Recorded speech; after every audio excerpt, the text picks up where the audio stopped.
心来到露宿街头。直接就宣判了。我最喜欢干的事情有求必应。我想跟大老师握手。大老师，来，谢谢啊。我就答应你，想看大老师的演唱会，这不挨着呀，这样。我现场发5张。给，都给，可以。谢谢大老师，有请。因为梦辰经常我们俩会聊，他有什么好笑的事情他会跟我说。他只要跟我在一块儿，就跟小鹿聊天。我没明白，夜里头你们俩在一块儿，他跟小鹿聊天。为了逃避你，富豪是猴，二狗是狗。我心想还剩10个呢，我就着急选猪啊。来，准备音乐。来，音乐来。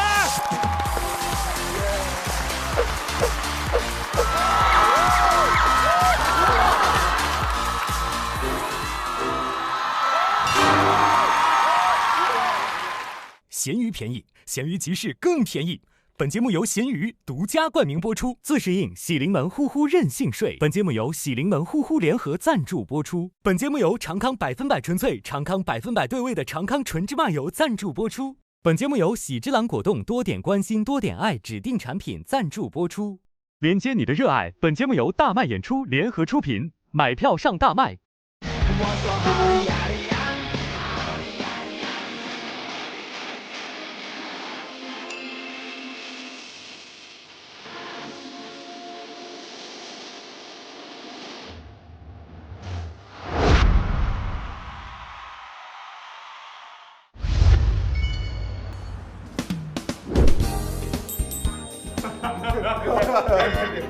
这是表演指导，那你就照他这个来。那你出去吧。我出去。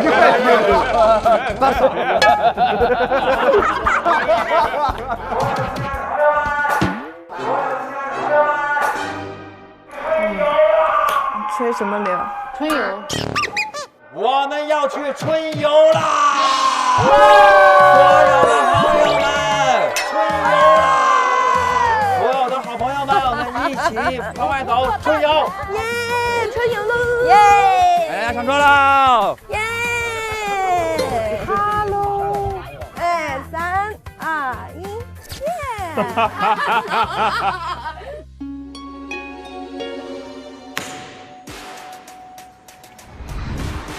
哇，那是。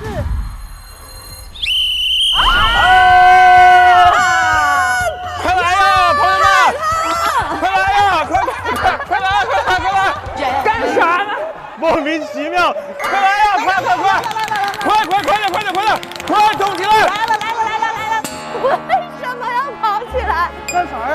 不明白，嗨的挺快，他们就突然就嗨了。抓住！为什么？快抓住啊！抓住！为什么？怎么了？我今天来就是为了让大家运动一下，提提神。而且他们其实平时改稿子更多都是在一个密闭的空间里面，上台之前也很少会去做一些保持身形与瘦脸方面的运动管理，所以我就想带着他们去调整一下自己的状态，我觉得就是可以更好的激发自己的灵感。好，大家别喊！今天我就带着大家找到自己最自信的样子。好。这是梦辰推荐给你的吧？哇，好恶心，还嘴巴嘟嘟，多好看！谁要说啥你都不让心里去啊！行，他这耳朵行吗？不过铁了已经。我听不见了。哎，你不行，你没有下巴，你弄啥呀？杜老师，你看这个脸弄成之后跟严重烧伤了一样，更丑了。非常好。是吧？你要听大姐呀，哥们。大家看到冰美式了吗？哦，咱们这个冰美式的意思啊，也是一个消肿的感觉啊，整个这个状态变得更加的好一点。接下来我们是动物迁徙大作战，每一组选一个动物，看哪一组能率先完成接力赛。出发！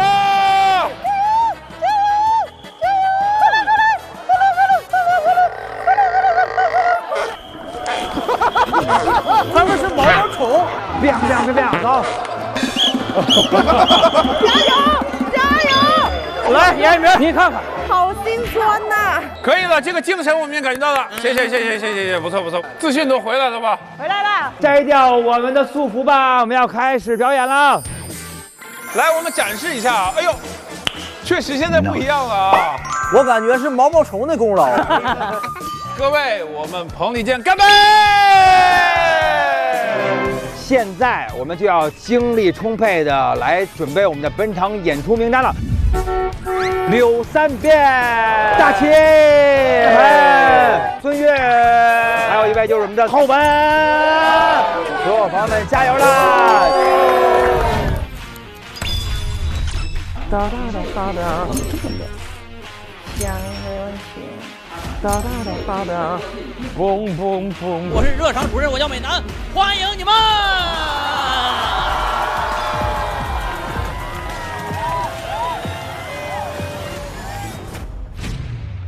让我们有请最犀利的主理人翟佳宁，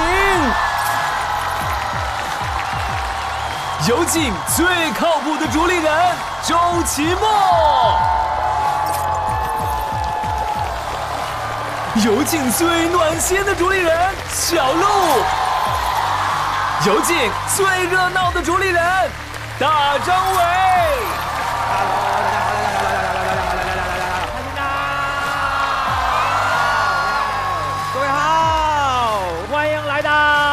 不好笑就露宿街头，大家看看我们，看看我们，看看我们，看看我们，看看我们，看见我们的下颚线了吗？我跟冰刀一样。再看我们的演员朋友们，每个人的下颚线展示一下。哇，80%的演员根本没有。今天我们来的这位嘉宾好厉害，带我们去运动、消肿、出汗、动物爬行、接生，这么多对，然后带了我们很多的这个特别的有氧运动，让我们现在精神状态非常之饱满。对，各位准备好迎接我们最炸最嗨的一期了吗？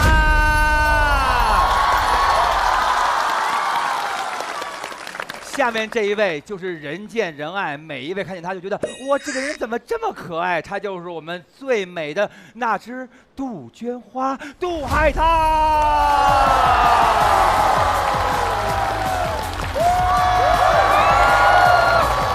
Hello， 大家好，我是海棠。今天很开心来到露宿街头。同学都酸菜了。有一种上来就知道晚上要干嘛的感觉。很开心啊！接下来录节目，跟大家分享一下我最近的这个近况。我现在最喜欢干的事情，广场是，我现在最喜欢干的一件事情就是有求必应。因为我看到我们的演员，有的人社恐。有的人社牛，我是社盲，社交盲盒，非常喜欢跟陌生人交流，喜欢给陌生人办事儿，任何时间、任何地点。小度，哎，我在呢。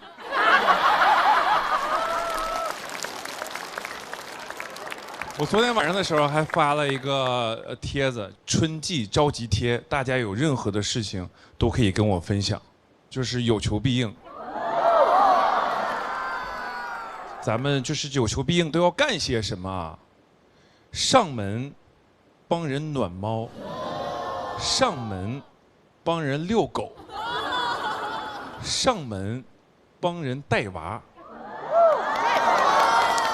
开辟了一条全新的明星赛道——上门星。这个梗我个人也是有点排斥的啊，但说不上来，也还是喜欢，还是想说啊。罢了。别人是君子之交淡如水，我是想找海涛您张嘴，谢谢大老师啊。对我来说，陌生人的任何的求助，就像咱东北大拉皮儿似的，咱上来先给办了再说，有求必应。现场的观众朋友们，有任何的想法，有什么心愿，现在可以跟我说，来吧。你说，大老师握手。你想跟大老师握手？好，大老师，谢谢大老师啊！来，哎，谢谢啊！妹，有求必应，行不行？来，接下来还有什么？我想要宋亚轩的签名照。想要宋亚轩的签名照。好，还有谁？想要杜海涛的签名。你说的自信一点。我也签名啊。好，还有谁？好，你想要沈梦辰的签名照。好，我就答应你，想看大老师的演唱会。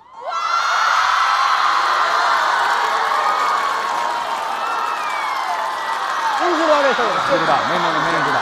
我只有10张票啊，我现场发5张，另外5张，咱们大老师有没？大老师有，大老师有，大老师不知道这个事儿啊，因为我之前没人，大老师没事，你给就给，你不给我自己买。给，都给。呀，谢谢大老师，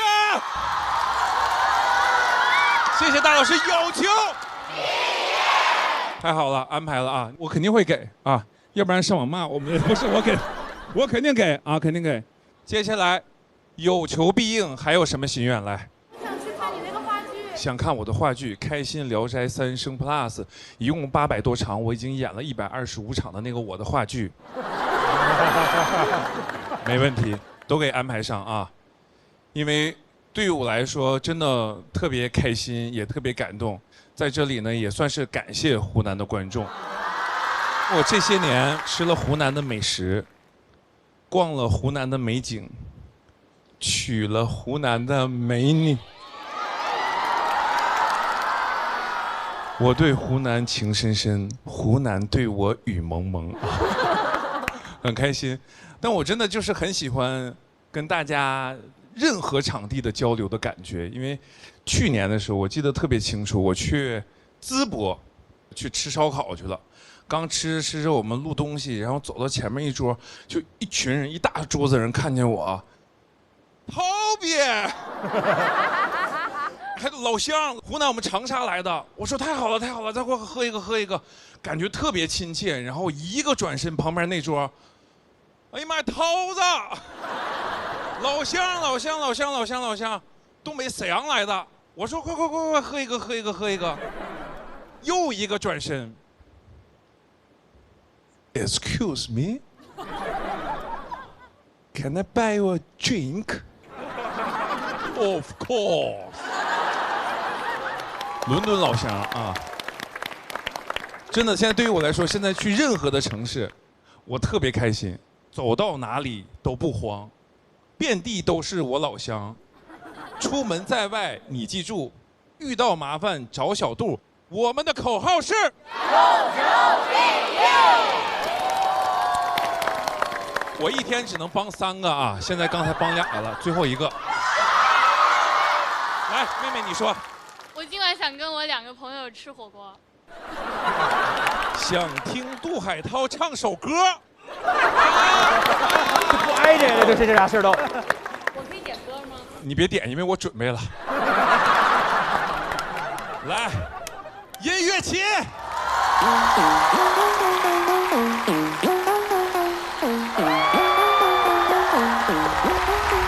Gentlemen, take my style, join the party 跟我摇。不管你是哪来的北方的、嘉宾的、河南的朋友们，跟着我笑。无论你是硬骨头还是实力派，就能跨不球。And look at my eye， New York baby。来是 come on， 去是 go， 点头 yes， 摇头 no。跟上我的节奏走，觉得你的胯轴。来是 come on， 去是 go， 点头 yes， 摇头 no。要打招呼就随后漏，他们说话都带 flow。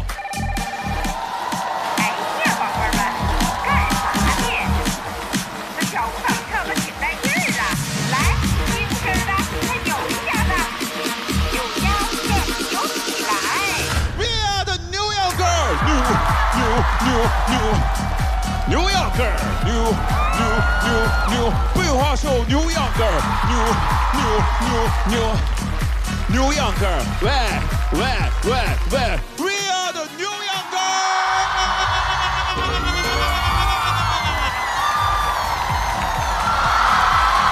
来，想吃零食给你安排，有求必应，上。给。我跟你说，太夸张了，哇！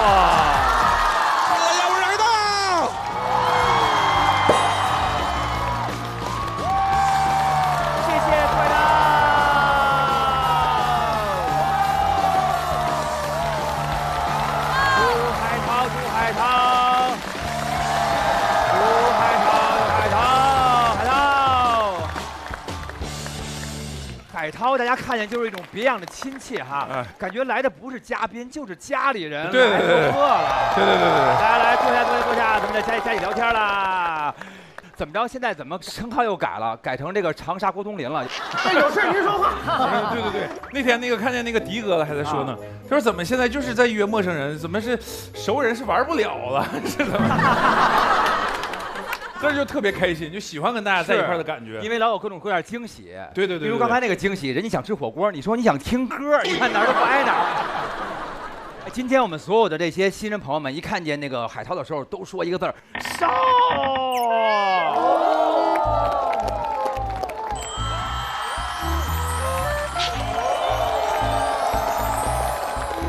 海涛真的是身上很瘦，但是脸一直很胖，就是让你感觉一直都好可爱这个人啊。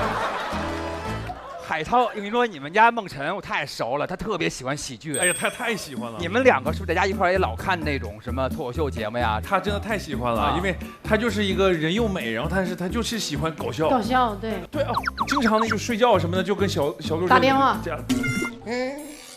小鹿夜里给你打电话呀？啊，对，因为孟晨经常我们俩会聊，他有什么好笑的事情他会跟我说，然后有些时候我们会讨论一下，比如说什么话怎么说更好笑啊。对，有一段时间真的就是感觉他只要跟我在一块儿就跟小鹿聊天，只要在一块儿就跟小鹿聊天。他都生气了。我没明白，夜里头你们俩在一块儿，他跟小鹿聊天。为了逃避你，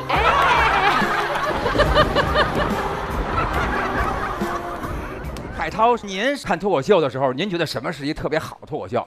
脱口秀我觉得就是乐呵开心，就大家在一块儿的时候就能同频，同频，我觉得同频那个感觉就特别好。是，就是说像您那种强制给观众发礼物这种。好脱口秀，确实是管用啊！大家确实是因为都拿了我的，对，手短啊，谢谢啊，谢谢，真的是翟佳宁刚才看你的脱口秀的时候说，要是杜海涛去参加比赛，你肯定是冠军。哎呦，别不敢，谁给他投票，每人发1000块钱，反正送的都是大老师的票。对，大家都去啊。你们几个不表示啊？哎，对呀，都有专场，都有专场。我有那个自己的那个开放麦，可以送一些票给大家。我的风雨时代的专场也上线了，可以送大家10张线上观看的票。哎呦，翟佳宁可厉害了，没。哎呦，我的天！他又要去北美演出了，同行机票一起去，他出了，哇！翟佳宁太大方了，不光负责门票，还负责机票。好，还送飞机，最近真没什么演出，但是有朋友想录火枪手，可以随便来。哦，行，对，你给个10个名额，好吧？可以给100个，反正不要钱。其实还有更重要的是说，今天我们所有的其实选手朋友们，他们有专场，他们也有很多的票，希望各位可以去看，好不好？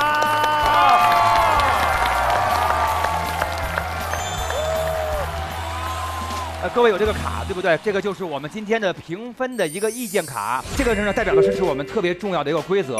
我们每场演出呢都有一个目标，就是观众的好评，在单场评分4星以上，比例达到70%以上的，我们就能够解锁优酷平台提供的各种奖励。相反，没有达到70%，就要准备露宿街头。如果整季10场都特别好笑，就能够解锁2026全年的大麦全国巡演。好了，那么在各位新人演出之前呢，我们先由我们台上有一位天花板级的人物，他又要开始给我们演出了，各位期待吗？期待！再次有请杜海涛。累了。哎呀！天花板是我们的周奇墨，来了。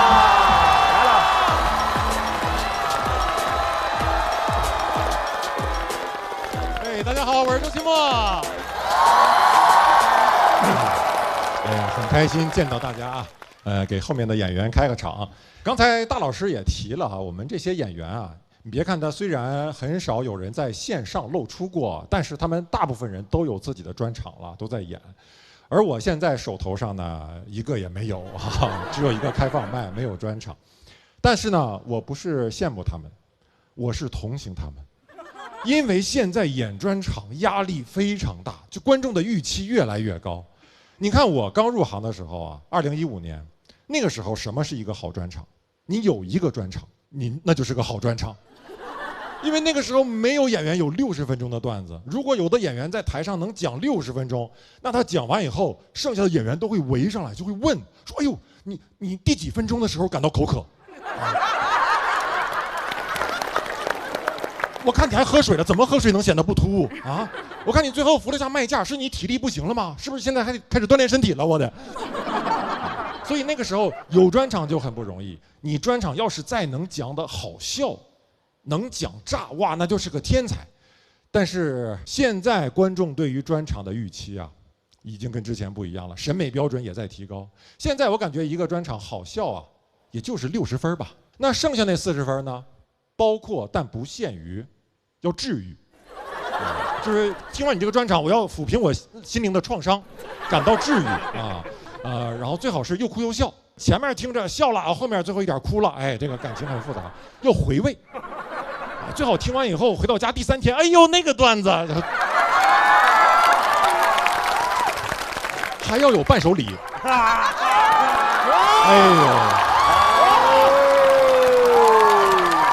呦，你进那个剧场，你一看座位上放的全是啊那个一个礼品袋，里面各种东西，搞得跟那个市集一样。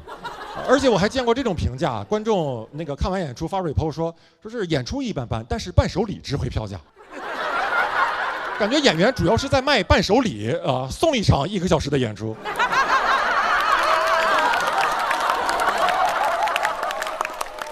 而且也不知道为啥，现在所有演员专场的对照标准就剩一个，就是童漠男的寻找王医生。啊，这是为什么？就是现在呢，你专场讲得好了，哎，观众发 report 啊，夸一下，说是哎呀，我这个专场真不错，看的。但我今年的 top one 仍然是童漠男的寻找王医生。但是你要讲的差了呢，那更是了，是吧？我今年看了谁的专场很一般般，底下一定有评论说：“姐妹，我推荐你去看童漠男的寻找王医生，怎么样？”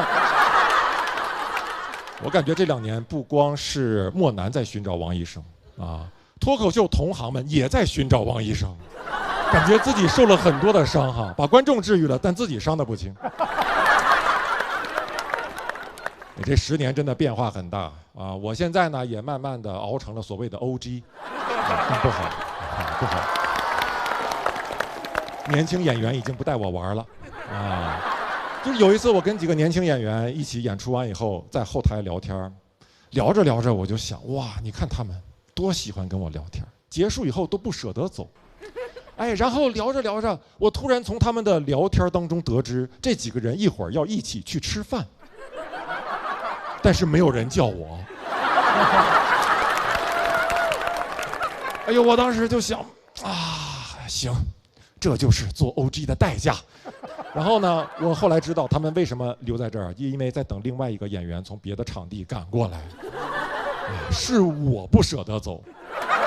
最后呢，等那个演员过来以后呢，大家人齐了，起来拍拍屁股走了。这个时候有一个演员还是懂一些人情世故的。啊，他看我一个人坐在那儿，他说：“哎，周老板，要不要跟我们一起去吃饭？”我说：“啊，不了不了，因为我知道只是出于客气啊。”哎呀，但是我没有想好理由，所以当我说出理由的时候，我都不知道自己在说什么。他说：“周老板，要不要跟我们一起去吃饭？”我说：“啊，不了不了，我家里还有那啥呢，我得回去那啥一下啊。”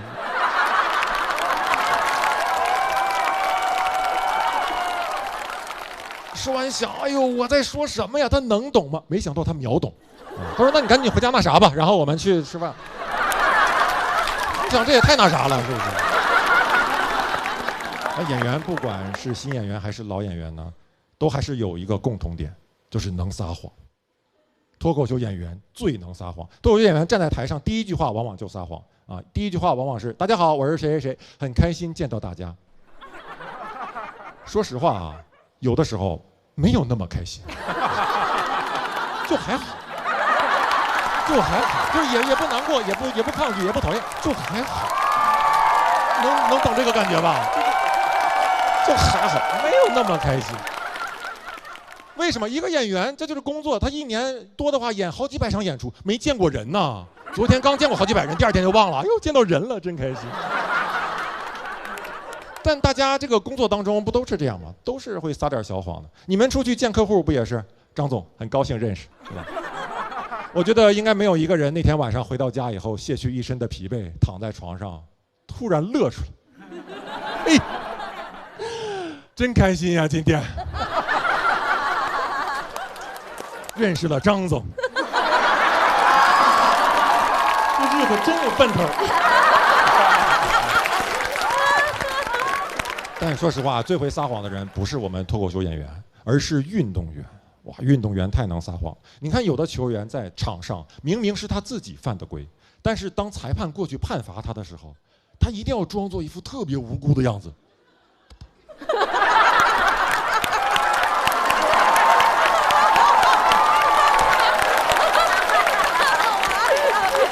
到最后来一下这，表面上感觉他在生气，其实心里想的是，哎，没骗过他，小样儿。什么裁判呢？眼睛挺尖，裁判。我从小是从大人那里知道，人就是会撒谎，因为家里人就会骗我。我从小家里人对我经常说的一句谎话就是，只要你期末考试考第一，我就给你买啥啥啥，什么都敢答应啊。我有一次在电视里看见那个坦克特别酷，我家里人说，只要你期末考第一，就给你买啊。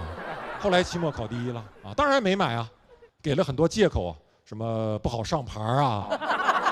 后续保养麻烦呀，我当时也不懂，所以小的时候很讨厌谎言。但是长大以后，就会开始思考，这个谎言带给人的感受，有的时候是不是比真相还重要？你比如《黑客帝国》里啊，那个主人公 Neo， 他有一次要选择吃2个药丸，红色药丸吃下去就是见到世界的真相，蓝色吃下去以后呢，就维持现在的幻象。我小的时候，年轻的时候，你让我选，我一定选那个红色。但现在啊，你再让我选，我不是说一定不选那个红色的，但我选之前啊，一定要先打听一下。这个就是人上了年纪以后的一个特点。哎，没事，咱先打听打听，对吧？多打听不吃亏啊。我会先问对方，我说你那个蓝色的药丸啊，药效能持续多久啊？对方说1辈子。我说1辈子，1辈子完全不知道自己在做梦哦。哎，那你那个幻象能不能升级一下？就天天感觉自己在住着别墅，开着法拉利这种。对方说没问题，完全可以个人定制，没问题。我说我想一下，这个红色药丸吃下去，面对真实的世界跟强大的敌人作战，有可能战死。蓝色的吃下去，一辈子舒舒服服住别墅，开法拉利，到死都不知道咋回事。好难选呀。这样吧。那个蓝色的，你给我来1斤，好不好？我没事吃点巩固巩固，我怕我醒了。好，谢谢大家讲到这儿，谢谢你们。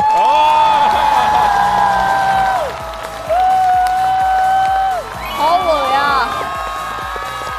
哎，周老板好，哎，怎么着，杜老师，看看周老板什么感觉？哎呦，真是天花板！刚才我都说我都演完了，谁接得住我呀？哎，你是天花板！哎呀，您这错觉是可以，哎，行。不是，但我想问一下周老板，你刚才没撒谎吗？怎么没撒谎？是大家不找你吃饭吗？找你你也不去吧？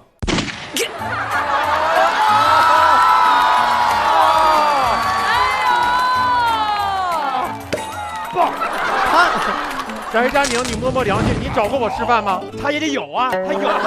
他无心。我觉得天花板就是他不够亲和力不够强了。对，真的对不对？大家会觉得我有距离感。你主动过去啊，聊什么呢？聊什么呢？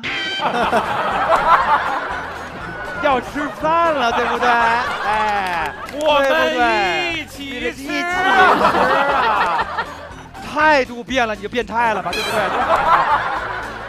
杜老师，生活中有什么那种谎言，你有感觉过吗？对他，其实刚才他说有一个，就是也是之前去录节目的时候，就是因为看我们节目的现在都已经妈妈也有孩子了，对，然后看见我的时候，妈妈特别开心，特别激动，就过来拉着说：“海涛，合个影。”然后那个孩子就看着我，谁呀？然后我就说：“我是妈妈同学，就是岂不是可以说自己是周杰伦？王嘉尔。哪个男人不想成为王嘉尔？不用。主要是孟晨喜欢王嘉尔，是吧？是这意思啊。朋友们倍儿热情的，大张伟，我还以为要过来怎么着？大张伟，我说哎，怎么着？你跟王一博说一声，我特喜欢他。翟佳宁按说是非常真实 ，keep real， 超级 keep real， 完全没情商。然后呢，明姐，哎那个但是哎，您有过那种不得不撒谎吗？您有说稍微得说点软话吧？就是这种。就这2年多了，因为镜头多了嘛。哎呀！每次咱们作为脱口秀演员比赛呀，后采的时候，他让你评价这些演员表现的怎么样，咱该评价的都是说特别好。我感觉今天这个人成绩不理想，是观众没接受他。其实咱都知道，他那玩意儿就是不行，你知道吗？哎呀！太敢说了！又爆了！哎，我都不敢接话。哎呀，谁呀？太多了。他说太多了。您，哎呀妈呀！但其实我们虽然在吐槽别人的谎言，我们自己生活中也会撒很多谎啊。太多了，有一些所谓的那个谎言呀，咱还爱听呢呀。又瘦了？哎呦，没有吧？太好笑了。哎呦，没有。哎呀，小哥说没有吧？就喜欢听这些。哎呀。是，其实这种也不叫什么谎言，是不是？就是为了大家别扫对方兴，在一块儿那么开心，干那个为什么要？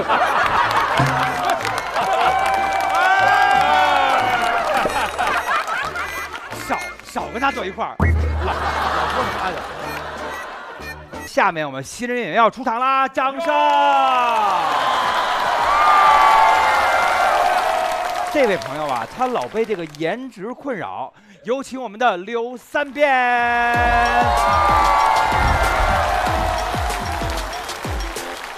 哎 ，Hello， 大家好，我是刘三变，很开心见到大家。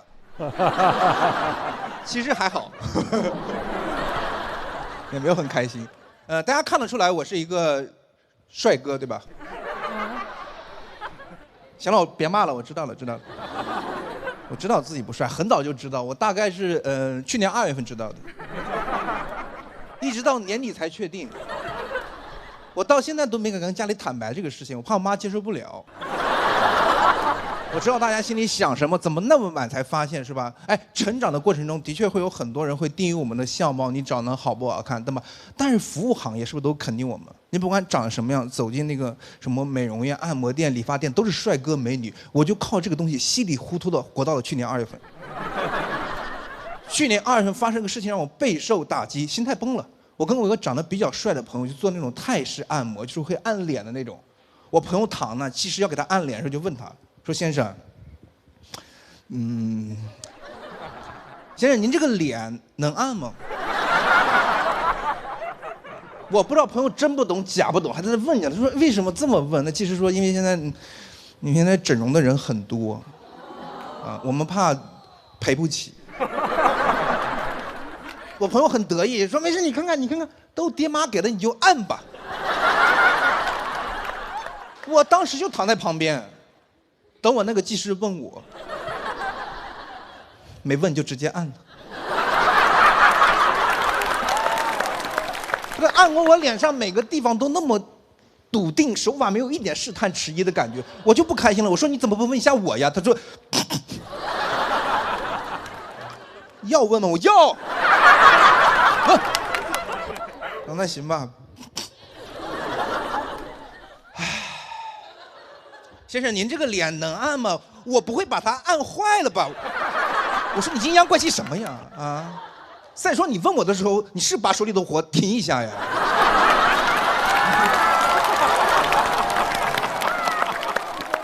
我小学的时候就知道自己不帅，因为我们班里面女生排我们班男生颜值排名，30多个人我排20名，不是最丑的，但跟帅也没关系，对吧？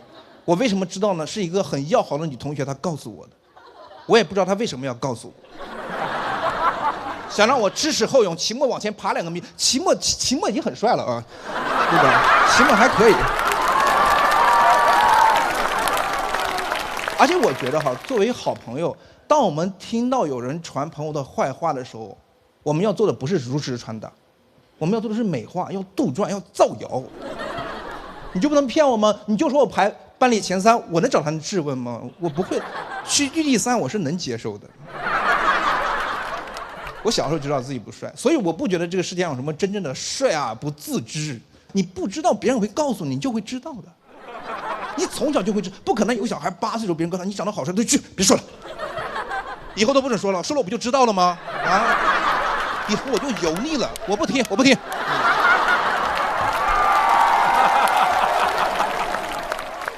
没有什么真正的什么帅啊不自知，反倒有很多人不帅啊不自知。我为什么知道呢？因为我经常觉得自己不帅，但马上又怀疑自己是不是真的不帅。我有这种侥幸心理啊，是因为有人肯定我的长相，我妈就肯定我的长相。我妈说我长得很帅，像她，很矛盾的一句话。当然不仅仅我妈了，也有别人肯定我长相。我大学时候认识一个女生，她说我长得像我朋友们，我跟大家说一下，我接下来讲这个名字肯定会震撼到你们，肯定会很难置信，但是你们要相信我，我说的都是真的，好吧？她说我长得像彭于晏。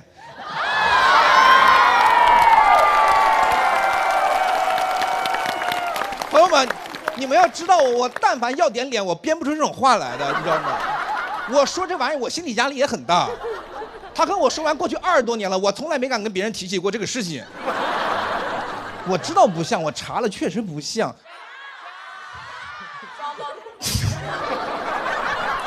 谢谢。然后我就想哈，一个女孩如果说你长得像一个很帅的明星，我觉得只有2种可能，一个就是你真的像，另外一个就是他可能喜欢你，是吧？我觉得他暗示这么明显了，那咱主动点跟他表白呗。我就跟他表白了，事实证明我确实像彭于晏。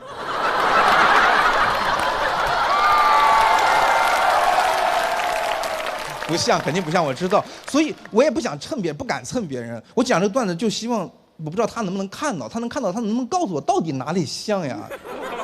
他说完之后，我就开始找，这20多年这么大点地方，我找了20多年了，毫无线索。其实我也做了点变帅的尝试，我做过一些锻炼，然后我也学习穿搭。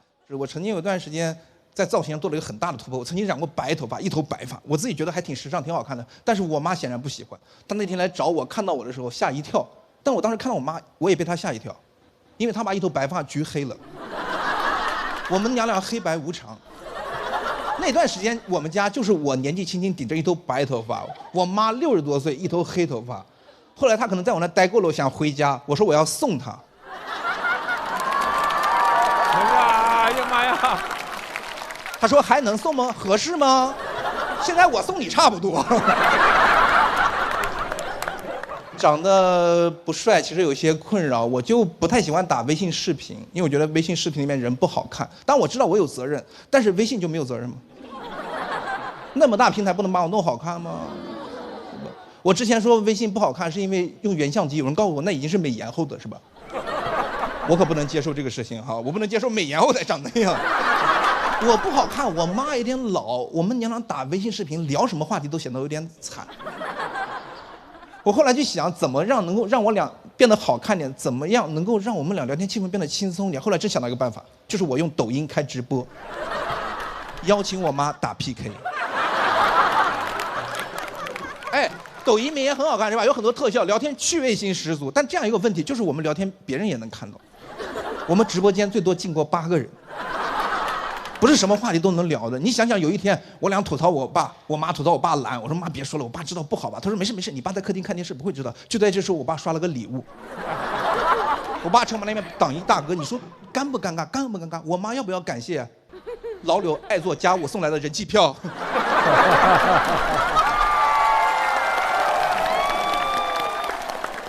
我不喜欢打视频，但我发现很多人喜欢打视频。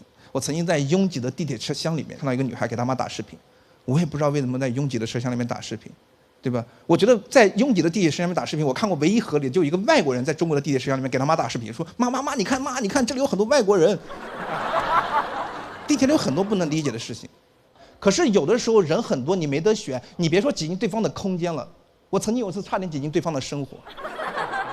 就那次嘛，前面那姑娘在我前面给她妈打视频，她没戴耳机，应该听不见她妈说话，就在我前面把手机放在了这儿，然后我就出现在了画面里，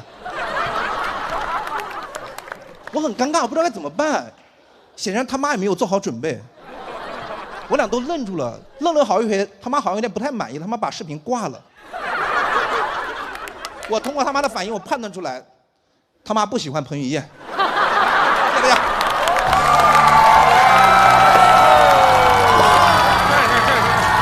给彭于晏来一场，来彭于晏。海涛感觉怎么样？他说这个话题，对，我觉得他这话题我也挺有共鸣的啊，因为大家也说我长得像不用。但是这个话题感觉勇敢，真的，我因为从小就是小胖子，长得比较蓬松，对。但是也希望自己能有变帅的时候啊。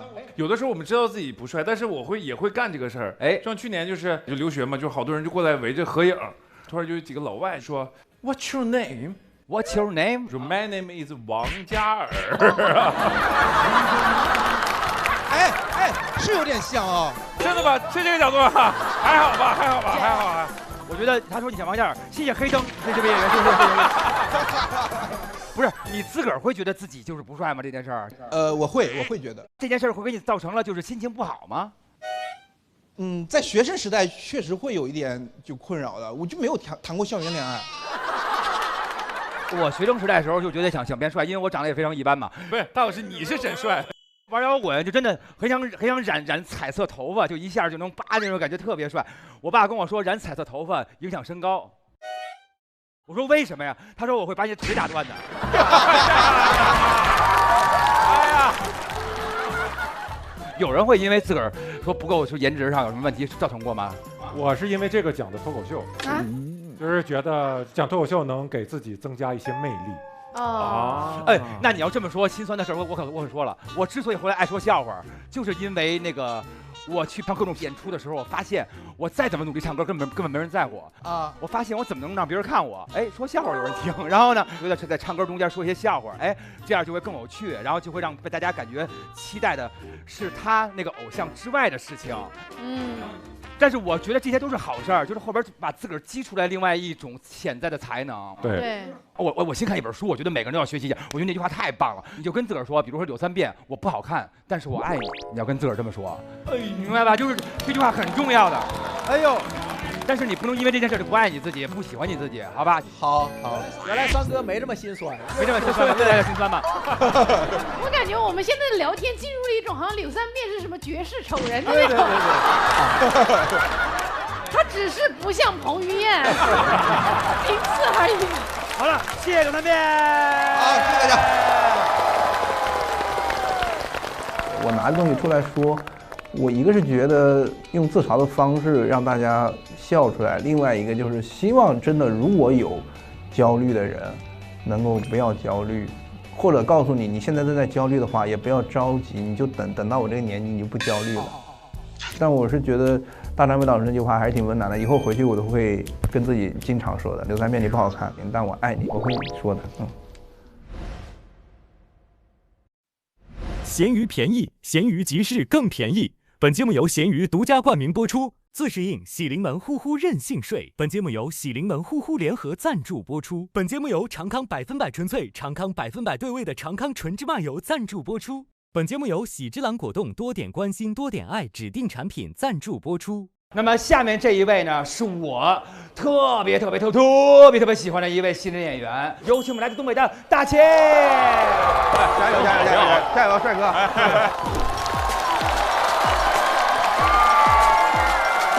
哎 ，hello， 告起，我今儿跟大家聊一聊我们这代的教育环境。我们这代人啊，特注重应试教育，为了考高分，除了正常上课，家里还会想好多好多的办法，花好多冤枉钱，比如上培训班之类的。所以我们这代人就特别有那种学历上的优越感。我前两天在上海认识个新哥们儿，就是我说哥们儿做什么工作的？他说啊我之前欧洲留学呀。我心想谁问他了？但是自己说出来不能装没听见啊。我说那后来呢？后来读研究生，在那边学那个酒水酿造，吃顿饭给我讲红酒，给我讲了半个多小时红酒，快结束了。我说那哥们儿现在回国做什么呀？他说啊我现在在那个 Sweet Snow。我说那什么呀？他说蜜雪冰城。现在小孩轻松多了，现在前2年私下补课抓特严，不让学校老师出来补课。我这代人小时候别说补课呀，还有去给老师送礼的情况。我人生第一次送礼，是我爸让我给培训班老师去送礼，让我给老师带张邮票，那是一张1980年生前纪念猴票，放现在1、2万块钱一张。我当时觉得老师不能要，我爸说儿子别管，老师不要，记住2句话。你说这玩意儿没几个钱，就是一点心意。2句话我在学校练习1天啊，我拿同桌练习。我说胖子，小浣熊吃吗？他说上课呢，吃什么小浣熊？我说没几个钱，我一点心意。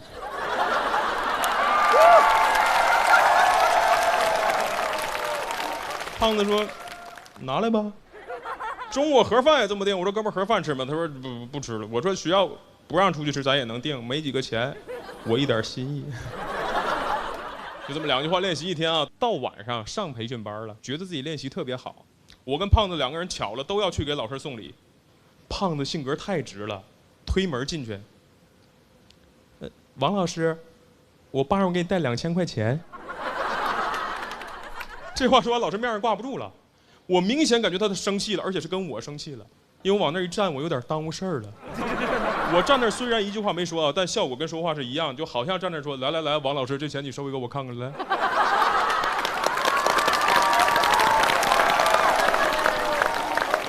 现在回想这事儿，情商太低了。如果是哥们儿现在30几岁，这情商，别说兜里还带礼物了，我就算空手去，不小心撞见了同学排队在给老师送礼，我也能想办法处理的不那么尴尬。比如第一个同学啊，王老师，我帮给你带2K。第二个，王老师，我帮给你拿3K。老师看我说，老师，我没 K。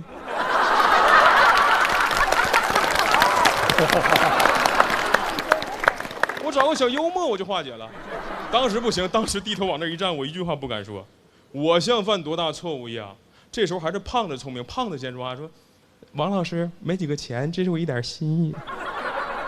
给我台词说了，老师说这东西你放那儿，胖子你先出去吧，你小子进来干嘛的？他盯着我看，我当时太紧张了。人在极度紧张的情况下，就会说实话。我说行贿，他什么？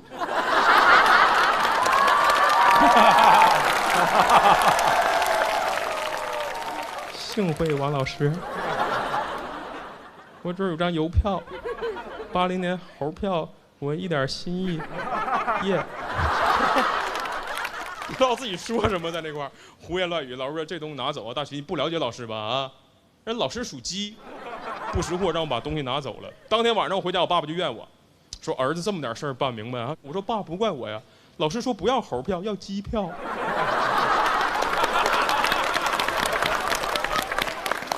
从小我特别排斥给人送礼，其实我觉得就不应该去教小孩送礼什么的，会影响孩子的一辈子。接下来再给大家说说王老师的结局。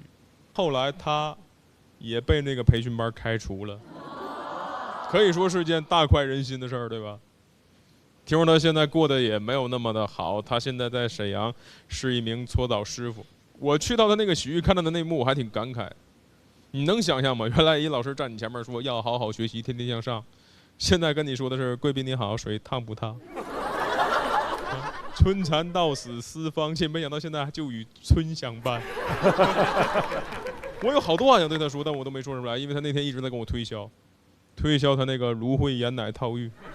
我说我不做了，他说那你能不能给我写个5星好评，我可以免费给你打点盐。我说那多不好意思，他说没事儿，没几个钱，就是一点心意。哎呀妈呀！哦，这2句话说完，我当时觉得太讽刺了，朋友们，太讽刺了。我那天所有想对他说的话我都没说出来，我都留在了某点评软件，给他写了一个3星差评。我说今天体验感很差，给我搓澡的师傅一直叽叽喳喳叽叽喳喳，像极了我小学的王老师。（括号属鸡）讲到这儿，谢谢大家，拜拜。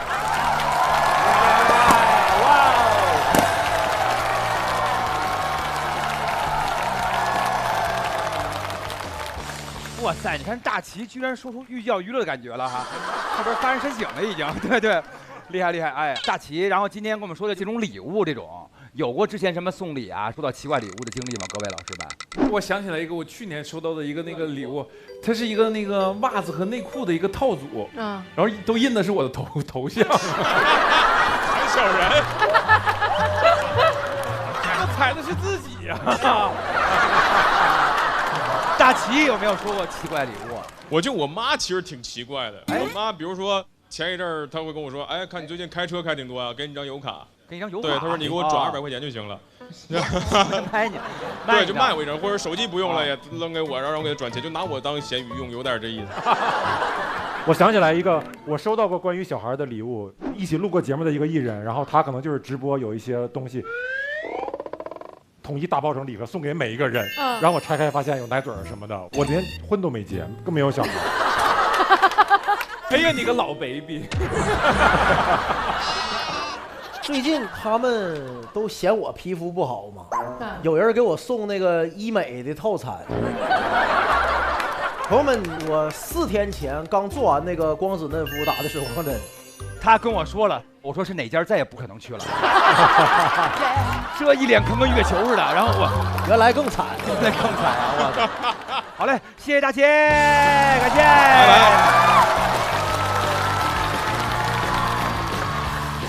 大齐，我觉得今天演的挺好的，是我非常喜欢的脱口秀演员，他每回都那个稳定发挥。听大齐讲脱口秀，总有一种莫名其妙有点想笑的感觉。